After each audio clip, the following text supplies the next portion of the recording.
So if you're just rolling in, feel free to type in the chat your name and where you're streaming in from today, and we'll get started in a little less than a minute.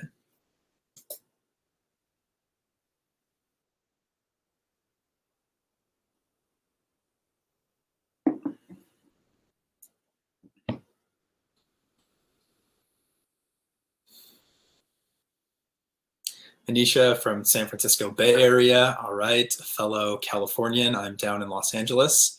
Nice to see you, Manisha, from British Columbia, Canada. Awesome, beautiful. From India, Bhaskar, nice to meet you.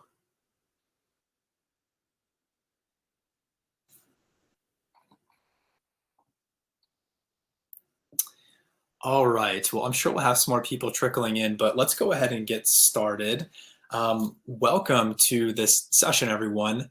And thank you so much for being here. We have people from all around the world. It looks like Ireland, India, Canada, US, probably some more countries. My name is Dr. Matthew Goodman. I'm a clinical psychologist. I'm a consultant, and I also teach improv. But I teach improv in a very specific way, in ways that really focus on personal growth and development, and incorporating these principles not only from psychology and behavioral science, but also spirituality as well, particularly from Zen practice. So that's what we're going to talk about and hopefully practice a little bit today. And I just want to acknowledge before we jump into that, you all for showing up here to an improv session, an improv course.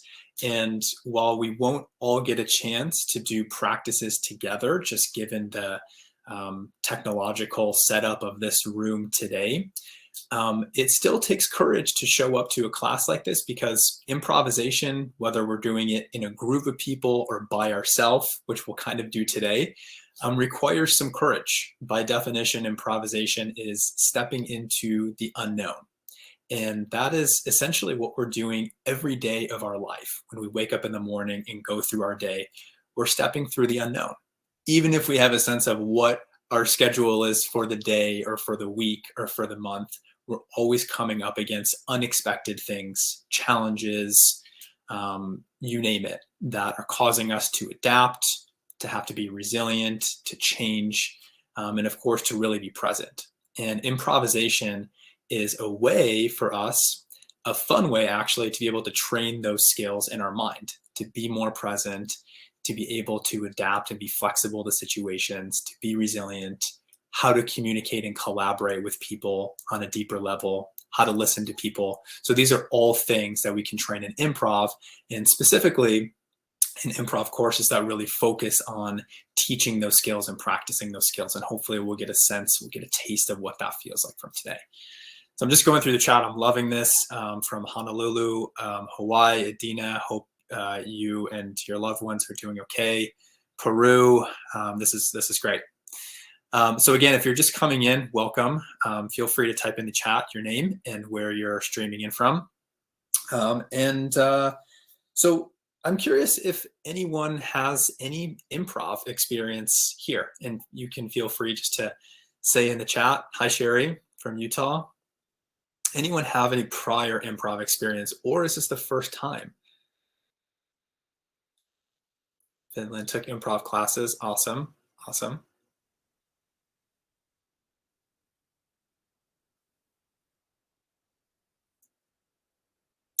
Robin has done a class. Cool, cool. So we might have some people in here who have taken some improv classes. We might have some experienced improvisers in the room here, or we might have people who have never taken an improv class and are here because they're curious about it. They want to try something new. You're curious about how improv can actually help you in your life.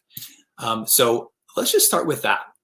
What can improv do for us? How can it actually help us in our everyday life?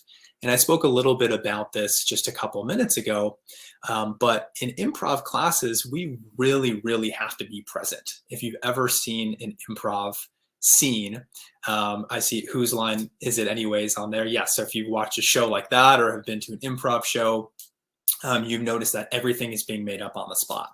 And in order for that story to unfold in the way that it does, the players in the scene, the improvisers, really have to be present and really listen very deeply to what's happening. So this requires the skill of mindfulness. So this is one of the primary things that I think improv can help to teach us, is how to be mindful, how to be more in the present moment. If anyone here is like me, you notice that your mind is constantly wandering off into the future, into the past. It's ruminating about things that happened earlier, or anticipating what's going to happen, or something I just said in a conversation, and we're judging ourselves for that. This is very human to experience those types of thoughts. In improv, we really have to be able to set that aside and practice being really present with people and focusing. So it's almost, think of it like a laboratory where we can train the skill of being mindful. And then hopefully we can take that skill and apply it in our everyday life, in conversations, or whatever we're doing, to truly be present. This is one of the hardest things, I think, for people to do these days, is to really be present in life. So that's one primary way that improv classes or improv training can really help to train our brain in a useful way. Another skill that I think is really important that we can cultivate in improv practice is self-compassion. So when we're doing improv, whether it's just with the group we're in or in front of an audience, we're really making ourselves vulnerable to looking silly or saying something that doesn't make sense, or whatever it is. And this explains why it's so scary. The number one fear for people is public speaking, is being in front of people and saying something silly or looking stupid or whatever it is. And we're exposed to that in improvisation all the time. So we actually get to practice that. We get to practice messing up and saying something silly and not knowing what to say, and all of these things where we feel vulnerable. And then we can practice being kind to ourselves. We can practice cultivating the skill of self-compassion and getting used to having that happen to us. And then in our everyday life, as we go about our everyday life, we have a little bit more experience or a little bit more confidence to step into these unknown situations, because we know that we can handle whatever happens with that sense of compassion, that sense of resilience. I might be more likely to do something that I wouldn't normally do, because I feel like now it's okay for me to mess up. It's okay for me to look a little silly.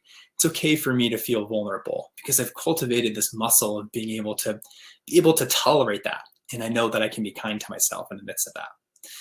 So that's self-compassion. So we have mindfulness, self-compassion. And then I think the third thing that I'll say is just around communication and relationships.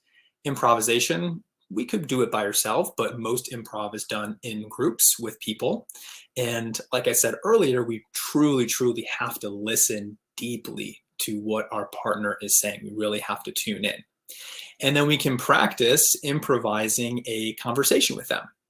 And in my experience teaching people and doing improv myself, this has been one of the most noticeable benefits for me, is how this actually impacts the way that I show up in relationships and in conversation with other people. Being present, going with the flow, and instead of trying to plan what I want to say next to that person, which actually takes me out of the moment, I can truly just be present with them and go along this journey. And it allows so much more creativity to unfold in our conversations. We don't know where it's going to end up. And that's true in life as well. When we approach life that way, in this mindset of not knowing, this Zen framework of not knowing, then all of this creativity and potential opens up. All of these doors open because we don't have some sort of pre-planned agenda about what is supposed to happen in this situation, or this conversation, or this day at work, or when I'm doing my writing piece. If I'm, let's say I'm writing an article or an essay. If we can let go of a little bit of that planning and truly improv it, that's when that magical thing that all of us have experienced that we might just call creativity comes in and allows these things to unfold. And improv is a really fun laboratory for us to be able to cultivate those things. Hello to anyone who just jumped in, and so glad to see you guys here from Jamaica, from New Jersey. This is awesome here. Improvising, some workshops, acro yoga, very cool. Yeah, so these are all examples maybe of doing improvisation in other ways. Maybe not in the theatrical sense, but maybe you've done some yoga in front of people, or you've been on stage before, or you've played a musical instrument. So we've all done some form of improvisation in one way or the other. So I just want to give a general sense of improvisation and how it might actually impact our mental skill set, our mental skill set. Okay, well, some of you hopefully came to get a taste of improv and what that actually feels like and looks like. And so I wanted to give us a chance to experiment with that today. And we may not have a chance to do that all together, like I said, given the setup of our virtual space today. But we'll do a couple exercises on our own, and then we'll have a chance to go into breakout groups and then come back and maybe I'll play a fun improv game with a couple people. So I'm just checking the chat here. I think we have, let's see. Okay, cool. So let's do an exercise together if y'all are ready and comfortable. And it's totally up to you. You're going to do this in the comfort of your own home or wherever you're tuning in from right now. So if that feels safe enough for you, we can do this exercise together. So first, what we're going to do is just look around the room that you're in. And if you want, you can actually get up and walk around the room that you're in. And the first thing that we're going to do in this exercise is just name the objects that you see. So I'm looking around: dish towel, mug, pan, candle, incense, book, scissors, glasses, phone. So you're just naming the objects. So let me give us a couple minutes to do that whenever you're ready. And don't worry, everyone's muted. We can't hear what you're saying right now. So feel free to blurt it out loud and say whatever you need to say. Just looking around and naming the objects.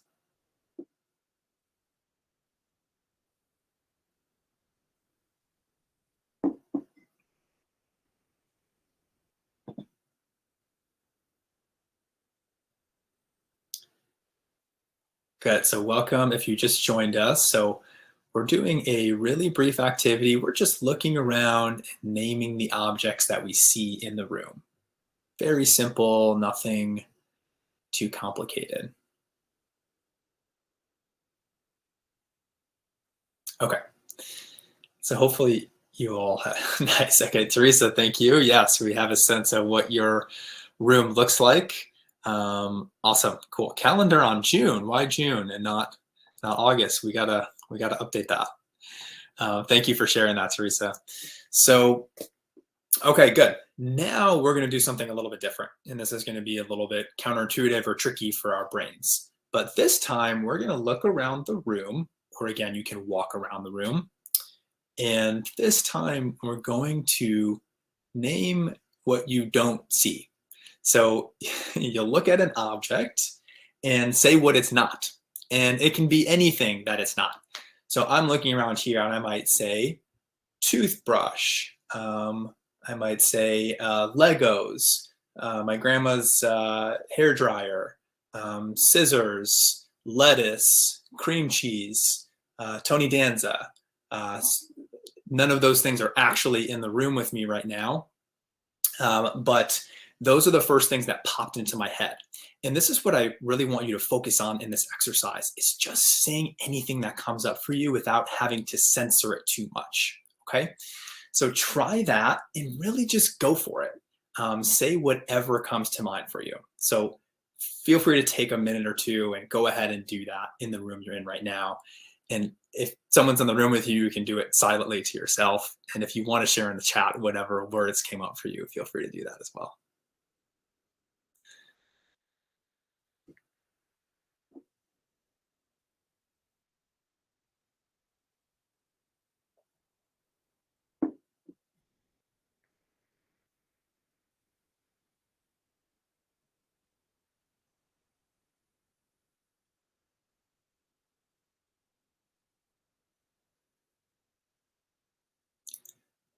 Good. So take your time. And again, just saying whatever comes to mind, maybe noticing if your brain wants to change whatever you're saying. Maybe it's you notice a sense of judgment there, which can come up for us like, oh, I already said that. I can't say that one 2 times in a row. Or where did that come from? That doesn't make any sense to me. Why in the world would that come to my brain? Or that's inappropriate. I shouldn't be saying that, or whatever it is. Notice if any judgment comes up and seeing if we can just let go and just let our mouths do the work for us, letting our brain get out of the way.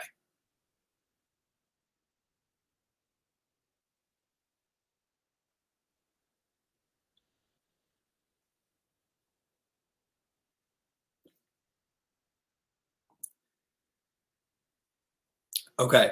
Is anyone brave enough to share some of the random thoughts that came into their mind during the exercise? Sure. Colorful pencil, colorful papers. Nice. Food, iced tea, my family, makeup, palm tree, the beach. Yeah, nice, Teresa. I'm assuming that the beach isn't actually in your room right now. So, very cool. Flowers, wind, pizza, sister, car, sex toys. All right. And Elizabeth, there may or may not be sex toys there in the room, but that's what came out of your mouth. So I love it. Hopes it got easier as I walked around and named things. I thought it would get harder as well. Yeah, it got easier. Nice. So almost as if as you were starting to work that muscle a little bit, it got a little bit easier. Brad Pitt. Oh wow, Donna, we're all jealous of you. Mountains, skates, hula marbles. Nice. Teresa says, unfortunately, in rural Illinois. Cool. Awesome. Great. So nice job doing that exercise. This is something really quick that we can do. And the way that I think about this is just to give us a chance to get out of our left brain being very analytical and judgmental and censoring what we say. This is where we live most of the time. We're censoring, we're judging, don't say that. That doesn't make sense. You're going to look stupid. And getting into outside of that, maybe more into our right brain, and just letting things flow more naturally. And this is what we have the opportunity to do in our improv class is to just show up and to be silly and say things and get comfortable, actually train our brain, allowing things to come out that we might not have planned for, or we might not be expecting, or we might otherwise be judging ourselves for. And this can give us a greater sense of being more free, more liberated in our everyday life as we go about life, to sort of break off some of those restrictions that we can hold around ourselves about, I'm going to look stupid in front of other people. This is, I'm going to judge myself, or this makes me a bad person. We can let all that go and just show up and be whatever we want to be. And in our improv space, we try to use a container of a lot of support and warmth and empathy so that we feel safe enough to show up and take a risk doing that in our life. Awesome. Cool. I love these. Kept circling back to Tony Danza. Me too, Brian. I don't know why, but that seems to be the go-to for me is but I barely even know who that is, but he seems to be on my mind more than I understand why. So cool. Okay. I'm trying to think what would be most helpful to do now, given that we have 12 minutes. I think what we'll do really fast. We'll come back and hopefully have a chance to do one more exercise or one more example. But I'm going to split us out into breakout rooms just for a minute or so, and we'll be in pairs. So feel free to, hang out and stay with that. And the exercise that we're going to do is we're going to have person A and person B. Person A is going to be the talker. Person B is going to be the listener. Person A is going to talk about anything that you want. You can talk about your weekend. You can talk about Tony Danza. You can talk about how this exercise was. Person B, your only job is just to listen. See if you can notice the tendency of your brain to want to anticipate how you're going to respond to that or what you're going to say next. Really see if you can commit to the exercise, letting go of that and just being with that person listening. You don't have to say anything in response. In fact, I don't want you to say anything in response. After the person's done talking, thank them for talking, and then you'll switch. So just a minute each. Any questions on that? I'm going to put us in breakout rooms. Okay. And then we'll reconvene back here in just a few minutes.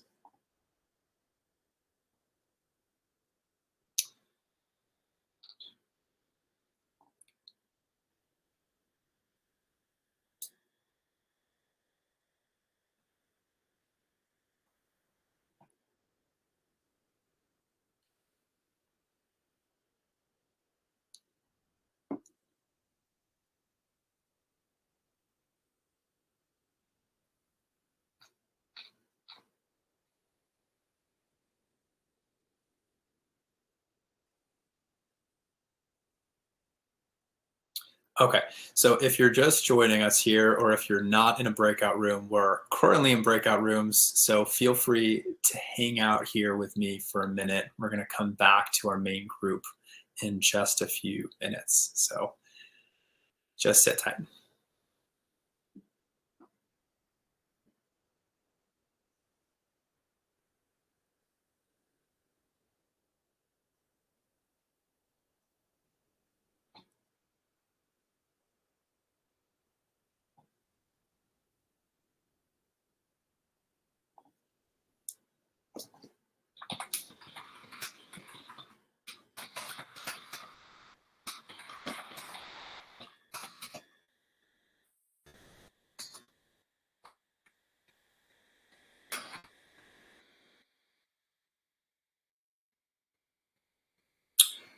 Okay, some people didn't receive a message for breakout rooms. My apologies. Let's see here. Not totally positive. No, it was in the breakout room. Okay. Okay. Yeah. Apologies about that. So there may have been, yeah, it may just be a technical thing, or that person might have left before the room opened up. So Manisha, um, uh, just hang out here, and we'll reconvene in a moment. So my apologies about that.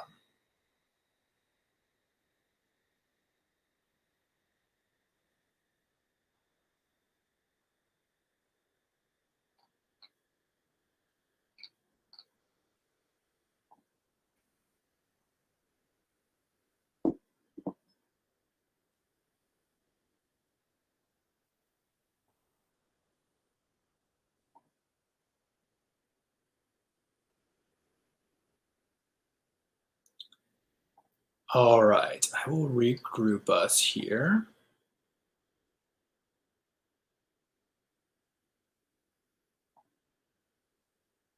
See if we can get everyone back.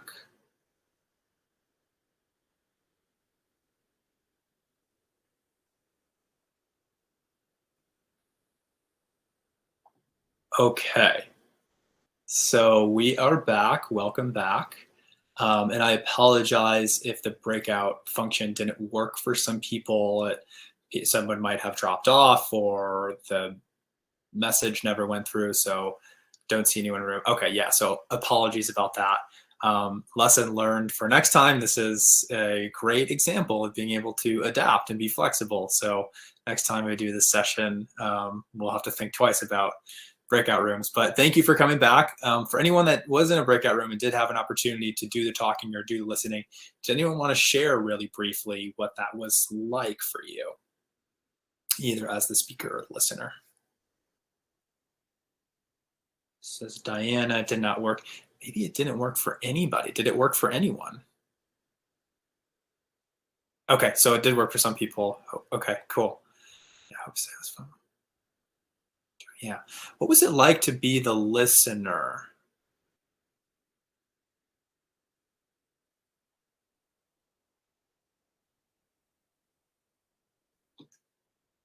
Was it difficult to tune in, or did anyone notice their mind going to places like, oh, this is what I could say next?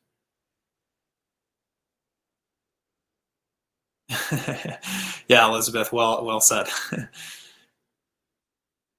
Cool. Hope says it's harder to say something. Yeah, so Hope, you might be a natural listener. That might come easier to you. Nice. Yeah, no pressure. June Dylan, or Juan Dylan, hopefully I'm pronouncing that correctly. Since no response is needed. Nice. Yeah. That's one of the things I really love about this exercise, is that we can practice letting go of the pressure, knowing that we don't have to say anything on the other end of it, and practice just showing up to people.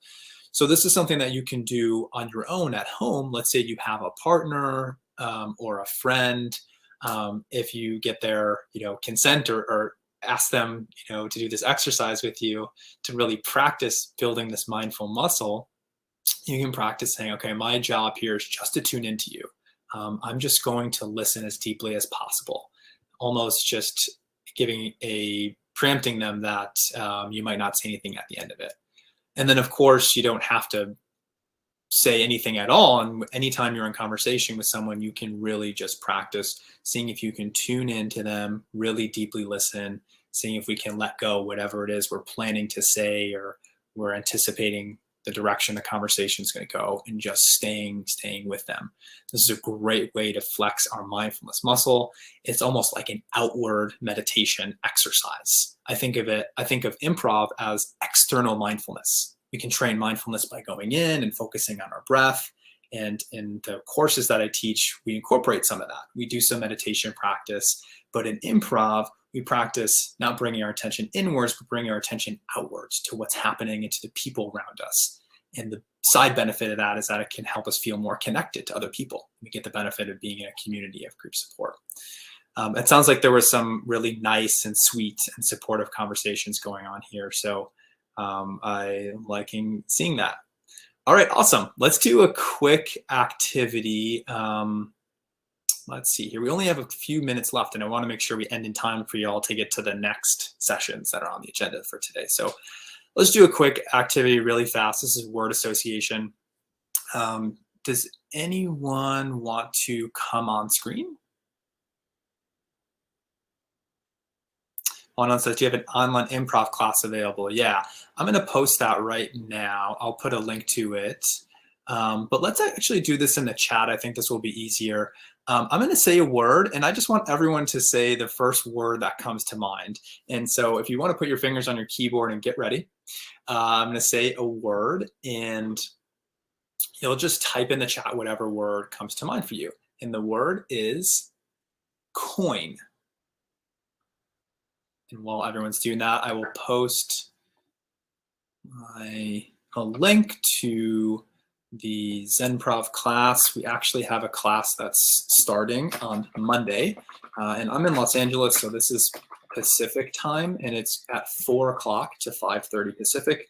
Eastern time, that's 7 to 8:30 Eastern. And I'll post a link here. Class info. All right, and I'll put it in the chat. Okay. Let's see what people came up with here. Penny, money, change, choice, dirty, create, money. Awesome. To buy something, flip, cryptocurrency. We have some crypto people in here for sure. Awesome, cool. So this is an example of a way that might be a warm-up activity that we might do in the improv class.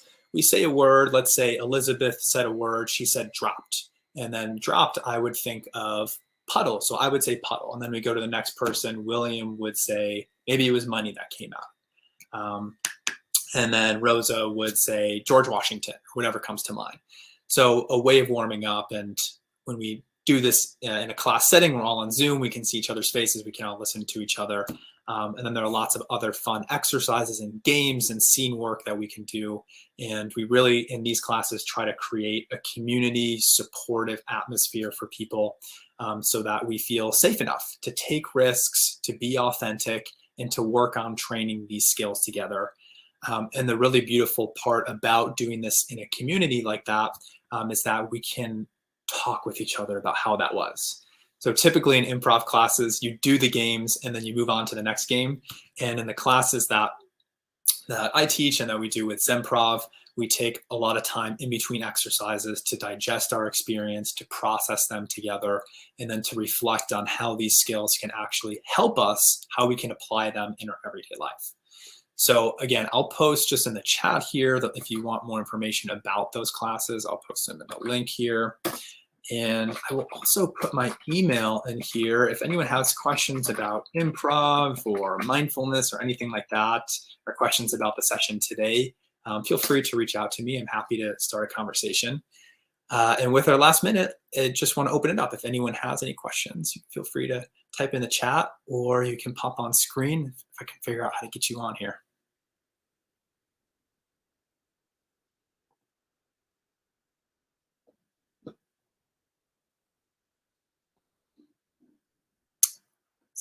Here. Okay. All right. Awesome. Yes. Thank you. Thank you. Thank you guys for coming. It was so fun having you here. Nice to meet you and interact with you. And hopefully, we'll get a chance at some point to meet each other, at least virtually, at some point, um, to get to play a little bit more together. So, I hope everyone enjoys the rest of the conference today. There are some really interesting sessions that are coming up, and have a great rest of the weekend. Yeah, thank you guys for being here.